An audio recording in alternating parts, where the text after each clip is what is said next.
So I'm Gregg Alpert from Pearson. I'm part of the Innovation Partnerships Group. For those of you not familiar with Pearson, we're the largest learning company in the world. We've got a presence in 70 countries. We span from early childhood through lifelong learners. We've got a lot of supplemental educational products. And many people don't realize this, but we're 50% digital. So we have a lot of content, but we also have a lot of software products.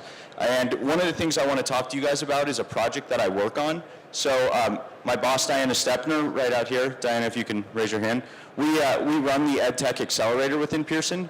We launched this project in 2013, and we experienced a lot of success. So that's what I'm going to tell you about right now. And the purpose of our accelerator, it was different than a lot of these other accelerators that are out there. We pair startups with Pearson brands, and our goal is to solve really interesting challenges and address market opportunities. So we work with our business units, and we try and understand some of the problems that they're experiencing or where they see a huge opportunity, and then we go out to the market, and we talk to startups, and we find startups that are working on those challenges. So we're going to be running this program again this year. We'll be announcing this shortly in the next couple of weeks. And last year we experienced a lot of success. So on this page you can see some of the different companies that went through our first program. And due to their participation in the program, we had a number of partnerships that formed.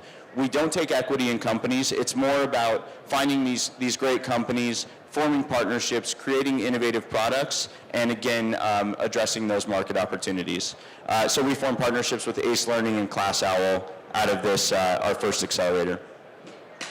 As participation in the program, startups get access to experts from across the business. So we've got domain experts all over the world, and this is an example of some of the people that are participating in the program internally. So they serve as our mentor network. They come in and they give talks ranging on different topics. So they do tactical sessions covering user experience, designing projects for education, embedding efficacy into your product early on. And then we also do a lot of overview sessions. And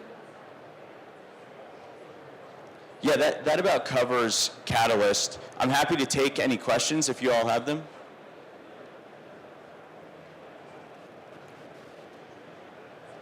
Yes.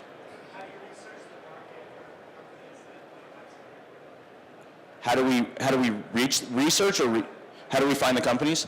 Okay, so we work with all the different business units around Pearson, and we ask them for different startups that they're evaluating or that they think are interesting. So that's one way that we tap the market for startups. And then we also have an application process. So in the next couple of weeks, we'll be opening up our application process. Startups can apply for different opportunities that we're pursuing.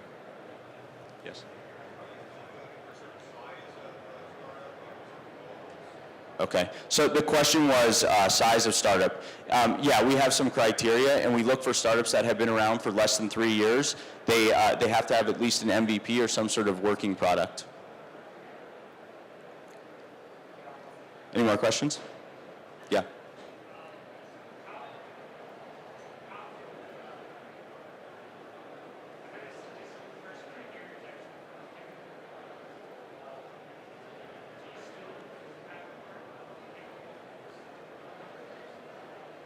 Yeah, so actually, this is an old profile. She is now more on the corporate development side for Pearson, but in the past we did work with Penguin, and we're not working with them as much anymore.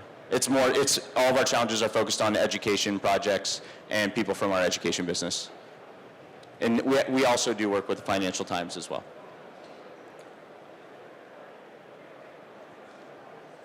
Okay. Okay, great. Well, we're gonna hand it over to Carlos from Flock. And also, Diana and I are happy to answer any questions if you guys have them or if you'd like to talk more about Catalyst.